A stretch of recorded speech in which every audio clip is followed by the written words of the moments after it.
I could hear the rain striking the roof as I sat in the back of my neighborhood bar, and I could see it dripping down the window right next to me. The workers filled my cup again a few times, but I was too shaken up to say thank you or make any more requests, because I was looking for someone else, and that someone was indeed very special. It wasn't a friend or a family member. It was someone I hoped would become my lifelong partner. I'd recently spoken to a girl on a dating website who seemed to fit my personality right down to her profile image. My eyes widened in pleasure when I first saw a picture of her. I didn't want to talk to her at first, despite the fact she was gorgeous. Since it was a dating website, I was worried that she would be unpleasant or that she might not be a girl at all. I felt uneasy. Excuse me, Michael? A voice asked. A young woman of my age was standing in front of my booth and flashing me a nervous smile when I looked up. She resembled the photo exactly. She was dressed in all black, including her shoes, and she had brown eyes and dark red hair. Her fingernails were also dark red. She had a gothic appearance. "Yeah, that's me." "Oh, that's great. For a moment I thought I had the wrong location. I don't typically hang out in bars." My cheeks were probably glowing red when I noticed that they were getting warm. I had a strange feeling that she would start yelling at me or throw something in my face. The girl smiled and added, "Oh, don't worry, I'm not angry with you. I'm just not used to bars." She sat down, and we soon began chatting about various topics, whilst occasionally laughing. A bunch of people started looking at us, and they seemed angry about our laughing. "This might seem personal, but where are you from?" I asked. "I'm actually from Minnesota, but I moved when I was 10 because my dad lost his job." "Oh my goodness, that's horrible. But do you like it here?" I questioned. She gently gave a head nod. My phone began vibrating abruptly, which made me jump in surprise.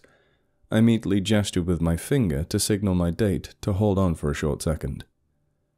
I realized I had just gotten a text message when I took out my phone. "You need to come into work tomorrow early." My date accepted my decision to go due to work when I looked up at her, and she said she understood. Both she and I got to our feet. She didn't say that she needed to go anywhere, which immediately baffled me, but perhaps she just wanted to properly wish me farewell. "Oh, my name's Sabrina, and I know this seems like rushing, but can I give you my phone number just in case?" Before I was able to reply, Sabrina gently placed a piece of paper in my hand after taking it from her pocket. Then, without further words, she disappeared into the night. Inside my ears, I could feel my heartbeat. This was unbelievable. As my parents were hoping for, I was finally going to have a girlfriend. A short time later, as I was driving home and it was still raining, I exhaled quietly before stopping to answer my phone when it beeped. I looked at the message after picking up my phone from the passenger seat and recognized it was from my folks. "It's getting late, honey. Where are you?" I sighed in discomfort, as it was my mother. I immediately had a good feeling about it. My mother treated me like a baby and behaved as if I was still a young child even though I was 20 years old. She claimed to be going there only for support, but I knew she actually wanted to be on the date in case Sabrina tried to do something horrible. I put my phone on mute, sent her a message letting her know I was on my way home and that I was fine, and then I started driving yet again. When I returned home a few hours later, Mom immediately began asking me where I had been and what had happened. I just went up to my room without answering any of her questions, and as soon as I shut the door, I wanted to throw something. I was a 20-year-old guy who still lived with his parents because his mother was a clingy parent. I sat down on the edge of my bed and pondered what had just occurred. I had an instantaneous sense that it was all just a dream. The other side, on the other hand, thought it was fantastic that I now had a girlfriend, or someone who liked me and treated me nicely. I made the choice to take a peek at Sabrina's dating website profile photographs in an effort to find out more about her. I was bewildered since I couldn't see anything that revealed anything about her as I looked through a variety of images, most of which were of herself. I muttered, she must value her privacy. Again, as it had been almost all night, my phone beeped, and I looked at the screen, noticing it was a text from Sabrina. I clicked on the message to make it bigger, hoping she wasn't going to say she enjoyed my company, but I wasn't the one for her. I soon wondered how she acquired my number because I didn't remember giving it to her. However, it's possible that I had simply forgotten. I hope this number is right. I had a lot of fun tonight. I grinned. Maybe she was the one for me. But just because Sabrina said that wasn't a guarantee that she felt the same way about me. She could have been merely being polite. I'm glad, and I know this seems impolite, but did you have fun? On the first outing with the guy, a lot of girls break things off. I'm already used to that. Sabrina gave me a thumbs-up picture and remarked that she liked me, was interested in dating me, and was looking forward to spending more time with me. After an hour of back-and-forth conversation, I told her that I had to leave because of work. We then said goodbye, and the conversation came to an end. I went to work the following day, which I somehow despised. I was forced to work scrubbing the floors of a posh-looking store, and on occasion customers would make the situation worse. It was typically just young children dropping stuff on the ground like sucker sticks and other things that their parents didn't even bother cleaning up, so I never had people kick over my cleaning bucket. My friend Greg and I were sitting together in the employee office during my break, and Greg was in the middle of telling me about his sister's recent wedding. When he eventually questioned regarding my romantic status, I grinned and took out my phone to find a picture of Sabrina to show him. I flipped my phone around so Greg could see the picture when I opened it, and instead of grinning, he showed me concern. He questioned me. "That's your new girlfriend?" I smiled and nodded as I told Greg about my first meeting with Sabrina and how I fell head over heels for her. Rather than expressing his happiness for me, Greg appeared concerned. He questioned if I needed to be seeing someone who resembled a gothic rock and roll female, but I was aware of the situation. He simply had envy. Greg didn't have a girlfriend, and always said he was waiting for an appropriate woman to come along. I was a little angry, but I kept my mouth shut and simply took the phone back into my pocket. Even though Sabrina appeared odd in gothic attire, I didn't care about her appearance. I was more interested in her personality. I stood up and continued my work after that, thinking back to what Greg had said as I swept the floor. He didn't trust Sabrina because of the way she looked, or was it because he knew something I didn't know about her? Greg briefly passed me by whilst mouthing, "Don't trust her," and without saying another word, he turned around and walked away, which caused me to stop. Seriously, what was his reasoning behind the entire situation? When I showed my parents a picture of Sabrina, they were both happy to see that I had a girlfriend at last. I was on my way to my car after work, preparing to relax at home, when I had an idea. I quickly grabbed my phone and headed to the dating site where I had originally met Sabrina, but when I arrived at her page, it read, "I've already found a match." When I saw that my username appeared underneath the image, I was delighted because I had been considering following Greg's advice and not placing my trust in Sabrina. A few weeks later, Sabrina and I continued spending time together, participating in an assortment of activities and even just hanging out at my house. But I was bothered by something. I never got to visit her house, since I never asked and she never invited me, or perhaps she didn't want me to. I leaned over and asked her once when we were watching a terrifying movie at the theater so Sabrina could run into my arms. "Please, let's have a night at your home. I've never seen it before." When the movie ended, Sabrina gripped my hand, and I noticed something odd because she didn't mention it whilst I was still feeling it. She had a necklace on, but when I first met her at the bar, she wasn't wearing it. But she is now. I was going to ask her about it when she dragged me out to the theater and into the bright sunlight, where I immediately closed my eyes from the brightness.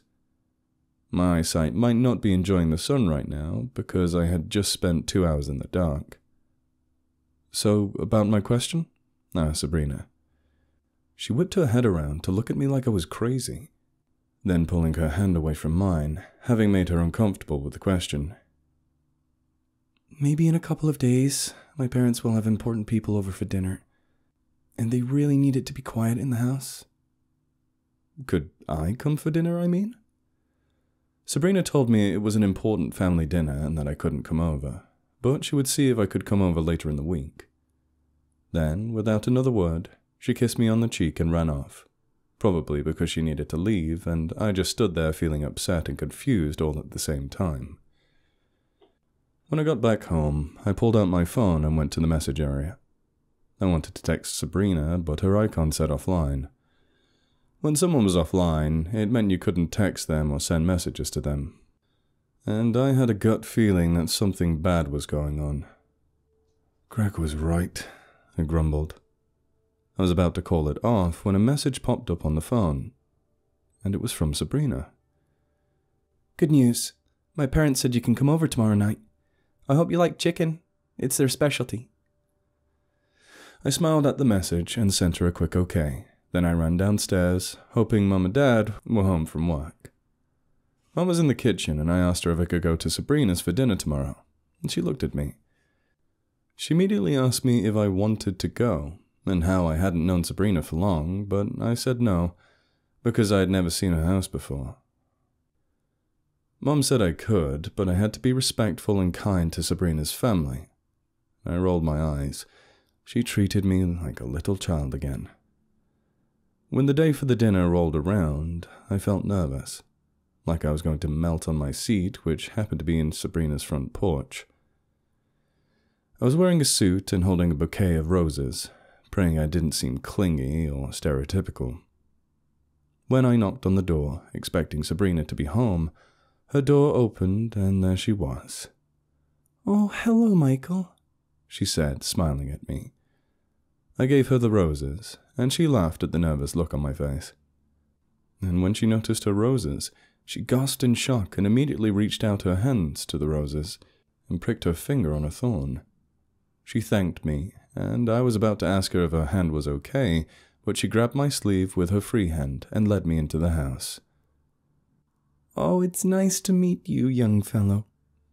You're much more attractive face to face," Sabrina's mother expressed, grinning at me. Quickly, Sabrina became flushed brilliantly, and I began laughing apprehensively about it. But after that, it was supper time. I was finding a spot at the family table, checking out the house, attempting to see anything strange, and afterward, I saw something that appeared to be out of the unusual. Each window I saw had a shut-down sheet over them, which implied you were unable to see in or out of them, and no light could streak in. I was going to ask for some information about the power outage sheets. However, her folks brought out the supper, so I chose not to get that information just yet. Before sitting down, Sabrina's father set some red juice before me, then winked at me prior to sitting down. "I hope you like chicken, young man. It's my award dish," Sabrina's mother expressed, grinning at me. I gestured my head, subsequently saying a couple words of praise. We began having supper, yet I didn't drink the red juice. "Aren't you parched, child?" Before long, every one of the 3 family members were taking a gander at me, and I snatched up the cup, not having any desire to be discourteous, and took a major taste. Right away, I nearly choked. I attempted to conceal it so I didn't appear to be discourteous or awkward to the family. It's very strong," I said, making an effort not to choke once more. "Oh, it's just tomato juice. I know it's weird, but we love drinking it whenever we eat chicken," Sabrina's mom said, smiling. I picked up the cup because for some reason it looked too dark to be tomato, but maybe it was some kind of different variety I didn't know about. After we finished dinner, Sabrina took me up to her room. and when we got there, I noticed the normal stuff a young lady would have in her room. Then I noticed there was a blackout sheet covering the window, and felt confused about why those were all over the windows at the house. Sabrina sat on her bed and patted the spot next to me. I walked over to the bed and sat down next to her, and immediately she placed her hand over mine. "Did you enjoy your night here?" I nodded my head, but couldn't concentrate because I was looking at the window, and Sabrina seemed to notice I was looking at it. "Oh, all the windows bring in too much light, so that's why we covered them up. And I know it looks tacky, but my parents said I'm completely normal," Sabrina explained. Immediately my heart sank. My windows weren't like that, and no one else had their windows like that. And I didn't even wear necklaces when I was out in public. "Oh, yeah, I like dinner. But I've never heard of tomato juice, so I guess it was okay. Just a bit strong," I grinned nervously at her. After a chat with each other, I noticed Sabrina's hand wasn't bleeding from where the thorn poked her hands. But I didn't ask her any more because I did have to go. So I stood up, telling her thank you and that I would see her later. When I got home, I immediately ran up to my room and grabbed my phone. I pulled up the messages I had with Greg. I started texting him about the wild dinner, about the tomato juice, the strange necklace Sabrina's family was wearing, and anything else I could think of. Greg just sent me 2 words. Dump her. I told Greg no and explained how I liked Sabrina, and how she was the best thing that had happened to me, and then I stopped texting him. The next morning I was sitting in the living room with Mom and Dad. Then something popped on the TV screen. 3 businessmen have been missing for a period of 3 weeks, and as you know, the police have been looking for them. But so far, no luck. We will update you if the situation changes. It showed a picture of some of the business people. 2 women and 1 guy. But then it switched to a commercial about something random. My mouth fell open in shock. Dad was talking on the phone, and I realized he was probably talking about the case because he was a police officer. So he was trying to find those people, and it made him angry. As the months passed, I started to think that Greg was right, and that I should break up with Sabrina. But I didn't want to appear desperate. It's just that Sabrina acted too strange for me, and I noticed that one day, when she forgot to wear her necklace, she got terribly sunburned and appeared to have first-degree burns on her arm. And whenever I came over, all she gave me was dark red tomato juice. Sabrina would get angry at me for choking or refusing to drink everything together. Then Sabrina invited me to dinner again, and I wanted this to be the last dinner with her. I realized I could tell her parents and her, as they were all in the room, that I wanted to break up with Sabrina. I didn't try to dress in anything fancy. I simply wore my everyday attire, and her family didn't seem to object. After Sabrina's mother prepared a dinner with chicken once more, I was offered a cup of tomato juice, and as I drank it, I carried out my strategy. I placed the glass down and got up midway through the juice, stating that I had to go use the restroom. I went there by myself, after learning that it was down the hall. I began walking down the hallway when I heard the family laughing, but I wasn't paying attention until something caused me to stop. I discovered I was standing in a significant amount of red liquid. When I looked down, I saw that it was flowing from beneath the doorway. I immediately reached for the door handle since I was so curious. When I pulled on it and discovered it wasn't locked, I opened the door and peered in. Darkness prevented me from seeing anything. However, when the smell gripped my nose, it was ripe, or smelt as though something had died in the space, and the body was still sitting there.